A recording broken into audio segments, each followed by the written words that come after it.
వినుట వలన ఏమొచ్చును? విశ్వాసం వచ్చును.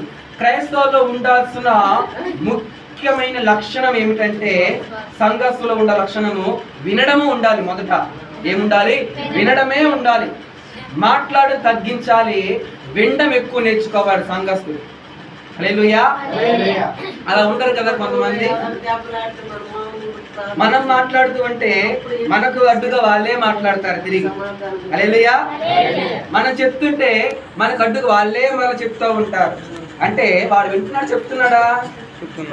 చెప్తున్నాడు. వాక్యం ఉంటుంది, వినుట యందు నీవు ఎలా ఉండాలి? విశ్వాసంతో ఉండాలి. హల్లెలూయా. వినడములో వేగిలు పడాలి, మాట్లాడడంలో నిదానించమని బైబిల్ తెలియపరుస్తుంది. ఏమిటట? వినడంలో ఏం పడాలి? వేగిలు పడాలంటే తొందరపడాలి. వినడంలో నీవు తొందరపడాలి, మాట్లాడడంలో నిదానించుకొని ఉండాలి. ఎప్పుడైనా కూడా సరే, ఎక్కడైనా కూడా సరే ఆలోచన చేయండి. మనము ఎదుటి వాళ్ళు ఏమో చెప్తున్నారు, మాట్లాడుతున్నారంటే దాన్ని మనం విని ఆలోచించి అప్పుడు మాట్లాడాలి. అందుకే మాట్లాడడంలో మనకి ఏముండాలి? నిదానం ఉండాలి అన్నాడు దేవుడు. హల్లెలూయా. ఎప్పుడైతే దేవుడి మాట నీ వింటావో నీ విశ్వాసం అనేది ఏమవుతుంది? పెరుగుతుంది. కనుక వీటి వల్ల ఏమొచ్చును? విశ్వాసం వచ్చును. తర్వాత